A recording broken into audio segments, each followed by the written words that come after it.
अस्सलाम वालेकुम स्टूडेंट्स, उम्मीद है आप सब ठीक होंगे। आज मैं आपको जो काम करवाने लगी हूँ वो है दरख्वास्त लिखने का तरीका।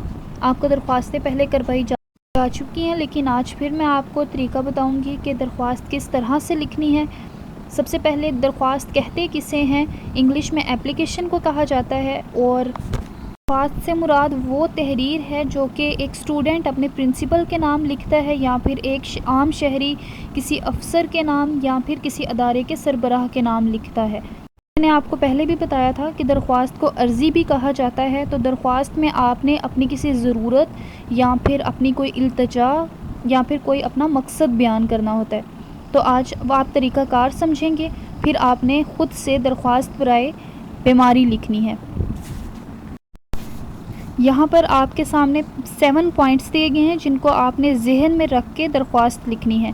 सबसे पहले लिखा है, जिस अफसर को दरख्वास्त लिखनी हो शुरू में उसका ओहदा और पता सबसे पहली सतर में यानी लाइन में नहायत मुअद्दबाना तरीके से लिखना चाहिए, यानी कि नहायत अदब से लिखना चाहिए। मसलन बखिदमत जनाब हेड मास्टर साहब, और आगे आपने अपने स्कूल का नाम लिखना है, कोमा और फिर लाहौर। कोमा को उर्दू में क्या कहते हैं, वक्फ़ा, यानी हमने थोड़ा सा वक्फ़ा देकर स्कूल का नाम लिखना है और फिर वक्फ़ा, और फिर आपने लिखना है अपने शहर का नाम लाहौर। दूसरी सतर के ऐन वस्त में जनाब आली लिखा जाता है। जैसे मैंने आपको पहले भी बताया था कि अगर हेड मिस्ट्रेस या फिर प्रिंसिपल साहिबा लिखा जाए, फ़ीमेल का जिक्र किया जाए, फ़ीमेल के नाम लिखी जाए दरख्वास्त, तो जनाब आलिया लिखेंगे।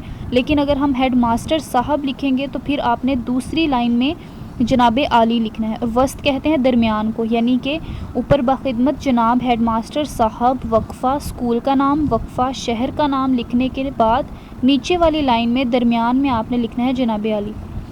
तीसरी सतर में गुजारिश है, मुअद्दबाना गुजारिश है या इल्तमास है कि अल्फाज लिख कर अपना मकसद लिखना चाहिए, यानी कि आपने अदब के साथ लिखना है। गुजारिश है, मुअद्दबाना गुजारिश है या इल्तमास है, फिर आपने ये लिख कर अपना मकसद बयान करना है। मकसद कोई भी हो सकता है। जैसे मैंने आपको कहा कि आपने भी बीमारी की दरख्वास्त लिखनी है तो आप लिखेंगे कि मैं बीमार हूँ और स्कूल हाजिर नहीं हो सकता। इसी तरह अगर आपने ज़रूरी काम की लिखनी हो तो आप अपना वो मकसद बयान करेंगे। अगर फ़ीस माफ़ी की दरख्वास्त लिखनी हो तो आप फ़ीस माफ़ी के बारे में बयान करेंगे। दरख्वास्त का मज़मून नहायत सादा, आसान और वाज़िया लफ्ज़ों में लिखना चाहिए। आपने फ़जूल बातों से इज्तनाब करना है और नहायत सादा, आसान और वाज़िया लफ्ज़ों में आपने अपनी दरख्वास्त को लिखना है। अपना मतलब बयान करते हुए अफसर के अदब और एहतराम का पूरा लिहाज रखना चाहिए। आखिर में चंद दुआया अल्फाज लिख कर दरख्वास्त ख़त्म कर देना चाहिए, मसलन फ़क़्त अदाब, ज़्यादा अदाब, शुक्रिया वगैरह। जैसे एन नवाजिश भी एंड पर लिखा जाता है। पूरी दरख्वास्त जैसे ही आपने मुकम्मल कर ली, आप फिर नेक्स्ट लाइन में लिखते हैं एन नवाजिश होगी या ममनून एहसान हूँगा, एहसानमंद हूँगा या फिर शुक्रगुजार हूँगा। सबसे आखिर में एक सतर छोड़कर यानी एक लाइन छोड़कर आपने लिखना है अल अर्ज़ या दरख्वास्त गुजार का लफ्ज़ लिख कर उसके नीचे अपना नाम और पूरा पता लिखना है। ये आपने काम किस साइड पे करना है, लेफ़्ट साइड पर। बाईं तरफ आपने अपना नाम लिखना है, नीचे अपनी जमात का नाम और रोल नंबर लिखना है। नाम और पते के नीचे तारीख़ लिखना चाहिए। आपने जहाँ पर अपना नाम लिखना है उसकी दाईं तरफ आपने तारीख़ लिखनी। इसी मैं आपको इसके बाद दरख्वास्त लिखी हुई दिखा देती हूँ और उसी के मुताबिक आपने अपनी दरख्वास्त कॉपी पर लिखनी है। अब यहाँ पर दरख्वास्त बराए बीमारी दी गई है, इसको आपने ध्यान से देखना है। सबसे पहले बखिदमत जनाब प्रिंसिपल साहिबा, वक्फ़ा कॉन्सेप्ट स्कूल सिस्टम, वक्फ़ा लाहौर, जनाब आलिया नीचे लिखा गया है। दरमियान में मुअद्दबाना गुजारिश है कि अदब से आपने अपना मकसद बयान करना है। मुअद्दबाना गुजारिश है कि मैं गुज़श्ता 2 रोज़ से बुखार और नज़ले में मुब्तला हूँ और सर में शदीद दर्द भी है, जिसकी वजह से मैं स्कूल हाजिर होने से कासिर हूँ, इसलिए बराह मेहरबानी मुझे 2 यौम की रुख्सत अनायत फ़रमाएँ। और नीचे एन नवाजिश होगी ये लिखना है आपने। फिर उसके नीचे लिखना है अल अर्ज़ और नीचे आपने लिखना है नाम अपना और जमात, और ये आपने लिखना है बाईं तरफ लेफ़्ट हैंड साइड पर।